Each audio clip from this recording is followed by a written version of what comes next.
You're listening to an Airwave Media Podcast. Feel like who art Ed? We'll try to spice it. Who art Ed? Mr. Wood art Ed me. Good. Either way, it's ambiguous. It works on so many levels. I know. That's off to a great start. Welcome to Who Arted, where we explore visual arts in an audio medium. I'm your host, Kyle Wood, and today we're going to be looking at Georgia O'Keeffe. In the mid-20th century, Georgia O'Keeffe said her contemporaries seemed to be obsessed with writing the great American novel, developing a distinctly American painting style. And she would just laugh to herself because, as she said, none of them had been west of the Hudson River in New York. O'Keeffe paid her dues in New York, but she felt that if she were to become a truly great American painter, she needed to see more of the country. Her red, white, and blue cow skull painting is actually a little joke about that. While the skull may seem like a bit of a dark symbol to most, O'Keeffe didn't see skulls as symbolizing death. The skulls, like all of her subjects, were chosen simply because she saw something beautiful in them. She liked the curves, the organic form, as something enduring. She put red stripes down the left and right sides, along with the blue and white in the negative space, as her little joke that the great American painting would be something her New York-based counterparts would never encounter. Of course, leaving the city to explore the vast American landscape poses some hazards. George O'Keeffe loved the New Mexico desert, but the desert sun is harsh regardless of people's feelings.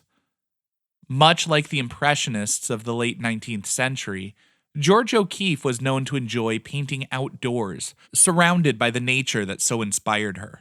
One habit she had, which was most peculiar though, George O'Keeffe painted in the back seat of her car.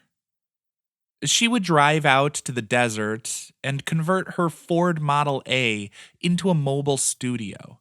She would remove the driver's seat and flip the passenger seat to face the rear bench.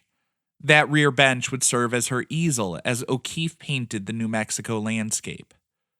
Of course, a cramped metal box in the desert sun sounds like a miserable place to paint as far as I'm concerned, but O'Keeffe was a woman who never shied away from putting in the work.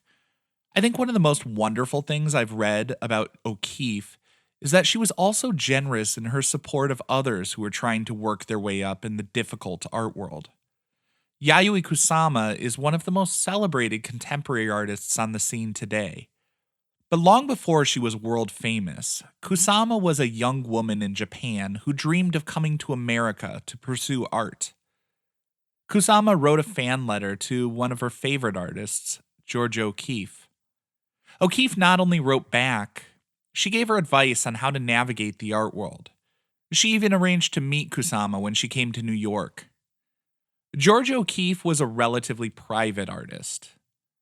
She didn't give a ton of interviews talking up her paintings. She let the works largely speak for themselves. Actually, O'Keeffe and Kusama were both fairly guarded about their personal lives, but they maintained correspondence, sharing their passion and ideas about art. I've read that at one point, as Kusama was struggling with both her mental and financial health, O'Keeffe had her art dealer buy some of Kusama's work to help keep her afloat. Looks to me like George O'Keeffe was not only a great artist, she was a good person. Now, George O'Keeffe is just one of 64 different artists I've got in my annual Arts Madness tournament. Starting in March, I'm going to be asking you, the listeners, to vote for your favorites in a series of head-to-head matchups as we go from 64 down to one ultimate Arts Madness champion. And if you fill out the prediction form linked in the show notes, you could earn a prize in the tournament.